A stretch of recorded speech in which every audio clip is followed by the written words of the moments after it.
कुमार स्वामी नायक है गोंगो लुगु लटोका radio Fiji 2 में पुराना गाना लगे हमें बहुत अच्छा लगे रेडियो फीजी 2 देश की धड़कन. In the news tonight, fresh developments in USP saga. $1 million pledged by UN and calls for social media to have Pacific presence. From the studios of FBC Suva, Edwin Nani. Bulawinaka, Fiji. Dr. Julio Paunga has been appointed the acting Vice-Chancellor of the University of the South Pacific following a full-day USP Council meeting today. Paunga was appointed following the deportation of Vice-Chancellor Professor Pal Aluwalia. Paunga currently holds the position of Deputy VC Regional Campuses, Estates and Infrastructure. The USP Council has this afternoon released a statement saying a subcommittee has been appointed to look into all recent matters. And Lena Rees has been closely following the developments at USP this week and joins us live now. Lena, what else has the subcommittee been tasked to do? Edwin, the subcommittee will be chaired by the President of Nauru, including representatives from Australia, Niue, Solomon Islands and Samoa. Now, 2 representatives will look into the legalities surrounding the deportation of Professor Aluwalia and his wife. They will also try to ascertain whether Professor Aluwalia's contract is still valid following his deportation. The USP Council also released a statement this afternoon saying that they were not consulted over the deportation. The subcommittee will bring their recommendations back to the USP Council as soon as possible. Also being discussed in today's meeting, they had discussed the possibility of whether a vice-chancellor would be able to work and be based out of any other country apart from Fiji, Edwin. Lena, I believe the USP administration tried to block the media from covering the council meeting. Can you elaborate on that? Security was kind of a hindrance to the media trying to cover the USP Council meeting that was ongoing at the Laudal campus, and they had members also virtually tuned in. Now, security media personnel who were present here today, they were either stopped from entering the Laudal campus or told to leave. During the lunch break, when media personnel tried to approach government officials for comments, security detail were very quick to tell the media to leave. Now, the security officers maintained that they were only following directives, Edwin. Nakalina. Ousted University of the South Pacific Vice-Chancellor Professor Pal Aluwalia did not head to Nauru today as originally planned. Speaking to FBC News from Australia, Professor Aluwalia said he has been deported from Fiji and doesn't have a Fijian visa. Under the Australian immigration laws, he needs to serve 14 days in quarantine. He says his next move will be known after the 14 days are over. Professor Aluwalia says he and his wife Sandra Price are in good condition. However, the academic claims his wife did suffer some injuries during the ordeal on Wednesday night and says she has bruises. We are trying to get confirmation of these claims from authorities who detained the couple. The Fijian government says Professor Aluwalia and Price had at numerous times breached the provisions of Section 13 of the Immigration Act. The government in a statement says the actions of the Vice-Chancellor and his wife clearly violated the terms of their work permits, resulting in their subsequent deportation. Under Section 13 of the Immigration Act 2003, no foreigner is permitted to conduct themselves in a manner prejudicial to the peace, defense, public safety, public order, public morality, public health, security, or good government of Fiji. Political parties are now wanting more details on allegations against the University of the South Pacific Vice-Chancellor Professor Pal Aluwalia and his wife Sandra Price. Aluwalia and Price were deported yesterday following numerous breaches of Section 13 of the Immigration Act. National Federation Party leader Professor Biman Prasad says the order should be revoked and they should be allowed back in. Deputy leader of the Social Democratic Liberal Party Filimoni Vosarongo claims proper procedures were not followed in the removal of the expatriates. Leaders of the opposition party condemn the inhumane treatment that was given to Professor Pal Aluwalia and his wife. One of the things that stand out in this entire exercise of last night was that not only had they not been given the right to know, but they also not been provided the exact things that the government has said that they find they have been committing that affects peace. According to a government statement, the actions of the Vice-Chancellor and his wife have violated the terms of their work permits, resulting in their subsequent deportation. Ahluwalia and Price were foreign citizens in Fiji on work permits. It adds that similar criteria have been applied to other foreign nationals in Fiji in the past. On to other news, the United Nations has announced a $1 million Fijian assistance to farmers and fishermen in Vanuatu who were severely affected by TC Yasa in December. The assistance under the UN's Central Emergency Relief Fund is aimed at re-establishing agriculture and fisheries livelihoods of over 3,000 households. Eleanor Turangaivu has more. It's approximately a million. The announcement of the emergency support from the United Nations in Boer today comes just 7 weeks after the Northern Division was ravaged by Category 5 severe tropical cyclone Yasa. This livelihood initiative is going to assist 2,200 farmers. We have focused on the most vulnerable farmers. The project also targets 1,100 fishermen who lost all their assets during the cyclone, as well as households run by women and families who have persons living with disabilities. There is a particular attention to them. The package that those households will be getting is a revised and more than what standard households will get.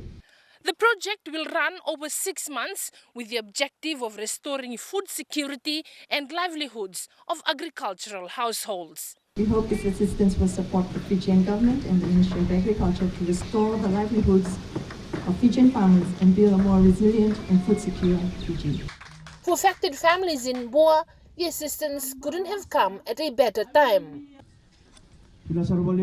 Thank you for providing us with this opportunity just when we need it most to better our livelihoods after the cyclone destroyed all our crops. Procurement of the planting materials and toolkits will commence from next week. Households are expected to receive their package in 4 to 5 weeks. Eleanor Turangaivu, FBC News. The Online Safety Commission of Fiji has suggested that it's time social media owners hire Pacific Islanders to help enforce community guidelines of online platforms. Commissioner Anne Dunn-Balei-Levuka has raised concerns that multi-billion-dollar businesses have users in Fiji but do not have a local office or representative. Hiring someone from this part of the world would help understand and apply the Pacific culture to social media guidelines. Most of the focus, however, goes to developed countries which earn more profits. These social media markets get a bit more of a special attention. Small countries like Fiji or other Pacific Island nations, on the other hand, don't have such an advantage. Children with access to the internet and social media are often left unsupervised. Therefore, there is an urgent need to educate and empower our children on digital safety. Facebook is the most widely used social media platform in Fiji, but there are no channels of raising issues locally. We have to speak with individuals or employees based an entire ocean away.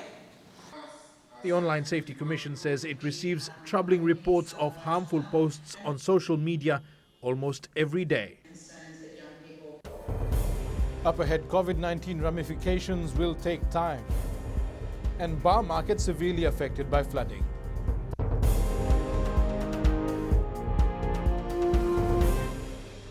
मैं तो दिल्ली में रहता हूँ और radio Fiji रोज सुनता हूँ. Radio Fiji 2 देश की धड़कन.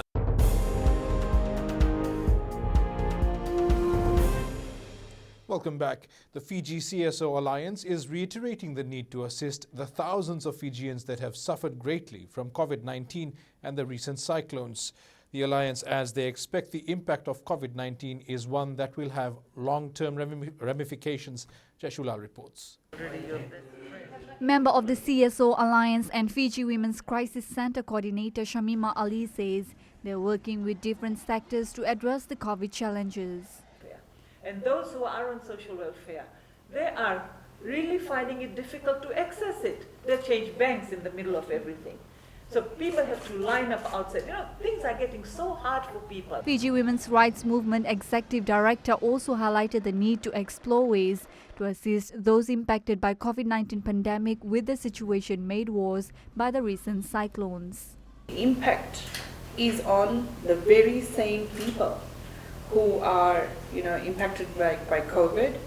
They're also impacted by disasters. We must see how they are being affected and what can be done. The Fiji CSO Alliance for COVID-19 Response is made up of 8 organizations, which include FWCC, FWRM, Friends Fiji, Diva for Equality, CCF, SEEP and Rainbow Pride Foundation. Jeshulal, FBC News. At least $10,000 has been forked out by the Mba Town Council so far in cleaning up the market area after tropical cyclone Ana last weekend. During her tour of the market, Minister for Local Government Premila Kumar was also amazed at the bounce-back ability of residents and business owners. Felipe Naikaso reports. During her tour of the Western Division, the minister noted that the bar market suffered significant damage as cleanup wrapped up. The green waste collection did not start. So with green waste collection, they will be incurring more costs because this is out of schedule. Normally, they have a schedule to follow, and after every cyclone, the quantity of waste increases. A number of vendors that were affected by TC Ana also requested that they be exempted from paying stall fees. Minister Kumar told the vendors that only those selling vegetables, fruits and root crops will not be paying fees for a month. Bar market was underwater. A lot of damages we have seen. The vendors had lost their produce because they did not take it home. Following a major cleanup with the assistance of the RFMF and NFA, Bar Town has been operating as normal since yesterday. Oh, look, I have to say I was very, very impressed with our CEO and our council team. They were very efficient with responding to the flood, the cleanup. To think that, really after 2-3 days they had normalised, I think it's a real credit to the team. The minister also visited the Rakiraki and Tavua markets. Felipe Naikaso, FBC News. And Felipe joins us now from Nandi. Felipe, how has the flood affected market vendors in Ba? Yes, Edwin, majority of these vendors have suffered significantly. Their produce was destroyed, and even their stalls were also destroyed due to the floodwaters entering the Mba market. However, these vendors are not giving up as they have banded together to try and ensure that they bounce back from the effects of tropical cyclone Ana. They've even gone to the extent of doing some fundraisers with them to ensure that they raise enough funds to try and put food on the table for their families, as this week has been very hard for them, as not a lot of customers have also come to the bar market to try and purchase the produce. But however, they're saying that they will continue to try and find ways of ensuring they put food on their table, especially for their families during these difficult times, also with the COVID-19 in mind. Vinaka Felipe, the Ministry of Environment is working with a number of companies to minimize the use of hydrofluorocarbon gases which deplete the ozone layer. The ministry says getting different sectors to agree to such an agenda that helps the environment is a challenge. Aidan Singh has more. A lot of trainings, awareness and workshops have been conducted to help them monitor ODSs, especially HCFCs. We've also trained, apart from the technical trainings we have initiated through the HPMP project, we are also doing enforcement agency trainings. UN Environment Consultant Vicar Rogers says they are engaging some companies regarding the HCFC phase-out management plan for the next 10 years. Whatever you need, you think is like the training needs or equipment, policy needs that needs to be addressed. Fiji is committed to stabilizing greenhouse gases to a level that will prevent dangerous interference with the climate. Aidan Singh, FBC News. And now time for Business with Whitney. Thanks, Edwin. Coming up in business tonight, National Carrier awarded Diamond certification. And FRA works on bypass road. Stay with us.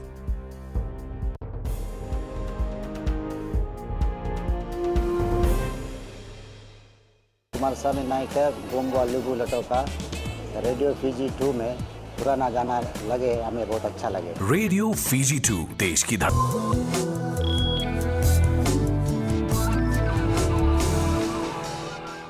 Fiji Airways has been awarded Diamond certification by the Airline Passenger Experience Association and Simply Flying. This is the highest standard for travel safeguards in a COVID-19 world. The Diamond rating was awarded by Apex Health Safety and by Simplifying is offered only to airlines that provide hospital-grade health safety measures. Fiji Airways becomes the first airline of its size in the world to attain Diamond certification, joining the likes of United Airlines, Etihad Airways, Qatar Airways and Singapore Airlines, to name a few. Fiji Airways Chief Executive Andre Filion welcomed the Diamond rating, saying it is a testament to how seriously they take their Travel Ready program. The airline's health safety advancements, including its Travel Ready program, position it ideally for the return of border airway travel.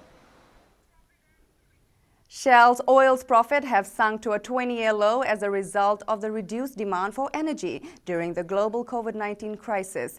They were able to avoid further loss due to resilient trading with its vast network of more than 40,000 fueling stations. We now join Sharon from HFC Bank with the latest from the money market. Hello there. Looking at the latest from Australia, their economy performed better than expected over the past year. However, the Reserve Bank of Australia says the country may still need very significant monetary support for some time. RBA Governor Philip Lowe cited the macroeconomic data that had surpassed expectations backed by unprecedented level of monetary and fiscal stimulus. While the unemployment rate was still around 6.5%, which is much higher than the level which the RBA considers full employment. Meanwhile, the US dollar headed for its best weekly gain in 3 months, lifted by growing confidence in the US economic recovery. Elsewhere, Bank of England said it would ask banks to get ready for the possibility of negative rates, but indicated that financial markets should not expect sub-zero borrowing costs for at least 6 months, if at all. It added that while it expects Britain's economy to probably shrink by 4% in the first 3 months of 2021, it should recover rapidly towards pre-COVID levels over the year. And that's it from your HFC Bank for this week. Vinaka. Here are the local exchange rates as set early this morning. The Fiji dollar was pegged high against our two major trading partners, the Aussie and Kiwi dollars, as well as the euro and the Japanese yen. It slipped slightly against the other currencies we cover. Commodities market was mixed. Crude oil rose a few cents to close at $56 a barrel. Gold prices saw a notable decline of $31 to close at $1,795 per ounce, and silver closed down at $26.35 an ounce.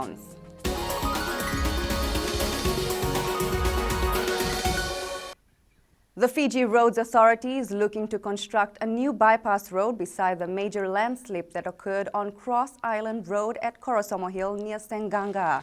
Acting Chief Executive Kamal Prasad says they cleared the site on Wednesday and were carrying out the survey and design of bypass yesterday. The huge landslip stretches for almost 160 meters along Cross Island Road, which connects Lambasa to Savusavu and Nambawalu. For the time being, while the road is closed, an alternative route from Tambia through to Nanduri and out of Corvo Road is being used by cars and buses.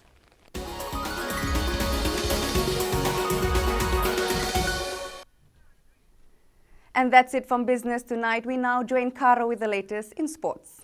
Thanks, Whitney. Good evening. Ahead in sports tonight, national side tested on day 1.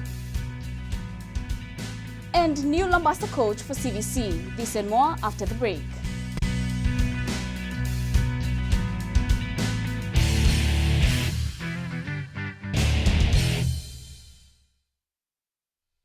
Kumar स्वामी नायक है गोमवा लुगु लटोका radio Fiji 2 में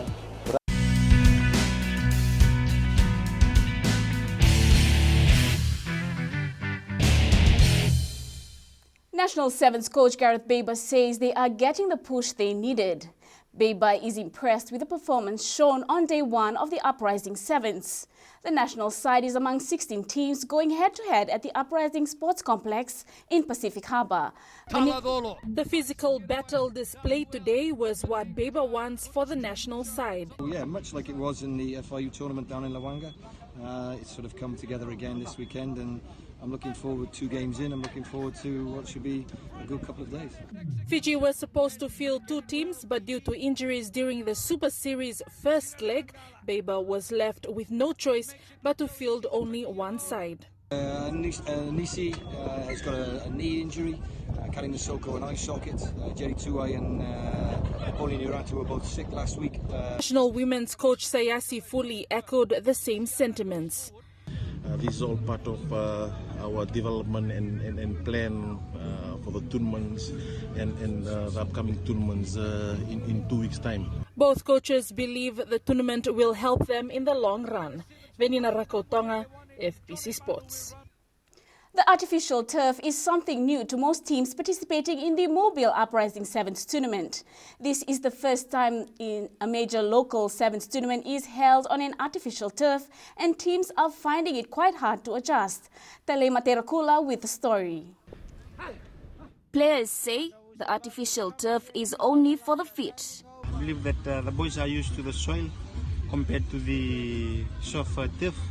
But in comparison with the turf, they are uncomfortable with it. To be very Playing on this artificial pitch is strange at first because the heat is a bit too much. Before going in, we said the turf will be like overseas training turf, so it's a good exposure. Teams are now looking at changing their strategies, one that suits the pitch. We're trying our best for them to adjust within these 2 days, today and for tomorrow. We have to change our game plan because at times we were tired. Tournament organizer Rob Kovesi says it is something teams will have to get used to. With the feel, it'll take your any style of boot that you use, whether it's cleats or studs. So it's ready for the go, and for teams, this is a very fast pitch. The Mobile Uprising Sevens tournament continues tomorrow at 10 a.m. with the bowl quarterfinals. Tali Materkula, FBC Sports. A former football player shocked the crowd with his pace at the Mobile Uprising Sevens tournament. 21-year-old Rokoua Rasaku of Yamadia showed class at their opening match today, scoring a hat-trick and helping the side defeat Dominion Brothers 29-5. Telematerkula reports. The speed of Alicia Nanduva inspired the youngster to switch from football to rugby. I've always admired Nanduva and the way he played rugby when I used to play soccer. I told myself that one day I would be like him. Although playing in different teams, Rasaku says participating in the same tournament with Nanduva is one step towards his goal. To see him in action today, it has really motivated to pursue my rugby career and reach the level he is at right now. Yamadia official Kameniel Indaku, having high confidence in the young lad, says Rasaku is one to watch in the local seven scene. Rasaku has really been one of our standout players this season. The team, while aiming to win the tournament, also hopes their players will impress national selectors and overseas scouts. Tali Materkula, FBC Sports. Lambasa will feature in the Pili Garments Champion vs Champion series against Suva without coach Ronil Lal. The Nandongo Central College teacher has stepped down from his role as the Mbambasing Alliance coach. Lal says he needs to focus on his family and rebuild their lives following the devastation of tropical Cyclone Ana. Assistant coach Ravnil Pratap is now the interim coach. Pratap will be working closely with veteran defender Tanya Lawanga as the side prepares for the CVC. Suva's new inclusion, Merrill Nand, has big shoes to fill as he prepares to represent the Whites during the football season. Nand, who joined Suva from Lautoka, is one of the likely candidates to replace Suva's top striker Sairusi Nalambu. Meryl Nand is still in awe, training alongside some of the household names in football like Ravinesh Karan Singh and Christopher Wasasala. There's a lot of senior players there, as you can see. Ravinesh Karan, one of the household names, Felipe Barabilala, and also Christopher. We play the same position, so yeah, I'm learning a lot from him and how to adjust. With the second striker position still vacant, Nand says he hopes to be as good as Serusi Nalaubu, who was Suva's top goal scorer. Hopefully we both came from the same club, so previous Lotokak team. So hopefully I can follow his footsteps and score some goals here. Nand's versatility and speed has impressed head coach Babs Khan. There's a different style with Lotoka. He likes to play on the wide, more wide in a 4-4-2. But yeah, we'll try to get him fit into our system. Nand will have to prove himself within the next 3 weeks to feature for Suva in the Pillay Government's Champion vs Champion series against Lambasa on the 29th of this month at ANZ Stadium in Suva.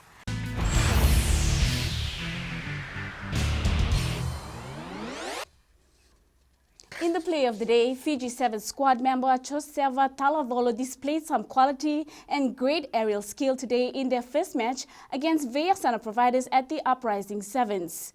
Check this out from Talavolo. High one over the top that time, Talavolo. That's the way to win new ball. And then he gets it out and away. Fiji making it look so simple. Kavakini Tambu. Tambu, the 20-year-old. Beautiful.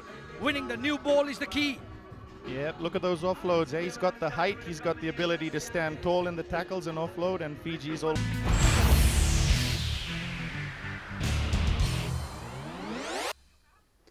That's it from Sports Tonight. In new media, Google threatens to withdraw its search engine from Australia. This and more after the break.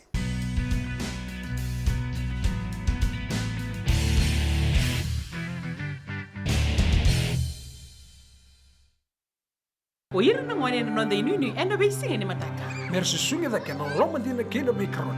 Sakena ngau na mitar lo bina nora baksa ngai ka bala loma taki na ngone. Dala bina oya o meliki. Bulre oya o Samuel Samuli. Nama kiki rau ena be mataka. Boniti kena bagrombuka. Ni boy tini kalima na miniti me ono kina tini na kaloko. Ena Radio Fiji 1 nandobo ibiti. Indaw kina na mataka. Dan ramai na singabo.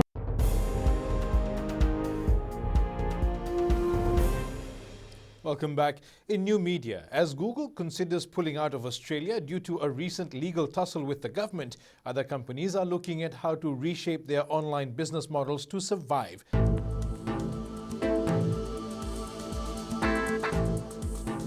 Overcast skies, showers and the rumble of thunderstorms marked today across much of Fiji. A heavy rain warning remains in effect for Vanuatu, Taveuni and nearby smaller islands. In the west, cloudy skies and light drizzle marked the day. From Pacific Harbour to Suva, skies were overcast with occasional heavy showers. And in the north, cloudy skies, occasional heavy rain, isolated thunderstorms and brisk winds. At sea, northwest winds at 15 to 20 knots are generating moderate swells. Turning to the tides, the next high tide is at 1:16 a.m. followed by low tide at 7:38 a.m. Sunrise is at 5:55. The outlook for tomorrow is occasional heavy showers with a chance of thunderstorms. Gusty winds can be expected in the north and part of the Lau group. The outlook for Sunday is occasional heavy rain with a chance of thunderstorms, especially in the morning and evening. And in Fijian Pulse, we ask, what do you think of the return of Kichone Talinga and Alasio Nanduva to the Fiji Sevens team for the Uprising Sevens?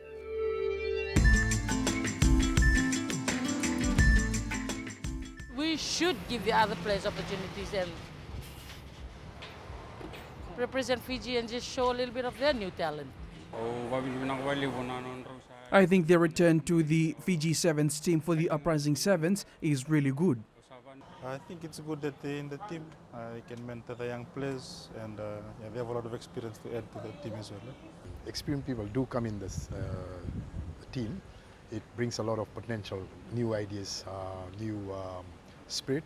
Plus, for the young people, it kind of becomes like a mentor for them, and they can see what these people have achieved.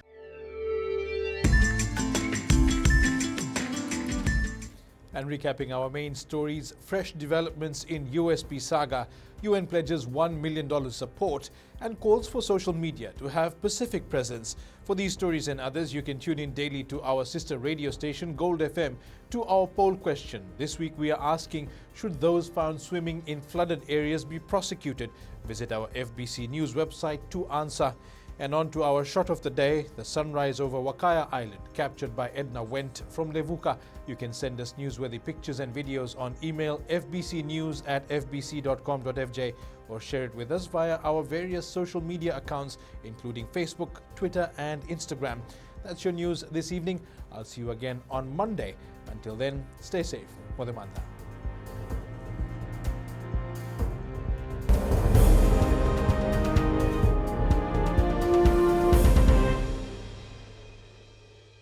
हमारे खूबसूरत देश Fiji में child abuse की घटनाएं आए दिन बढ़ रही हैं। क्यों बच्चों का मासूम बचपन अब्यूज का शिकार हो जाता है? अपने बच्चों की सुरक्षा का खास ख्याल रखें। उनसे बातचीत करें, उनके दोस्तों के बारे में जानें। आज के बच्चे देश का भविष्य है। मैं दीप्ति और मैं मोनिश, आपके हमसफर। शामिल हो जाए हमारे साथ मंडे टू फ्राइडे 5:45 AM से 10 AM तक रेडियो फिजी 2 देश की धड़कन पर।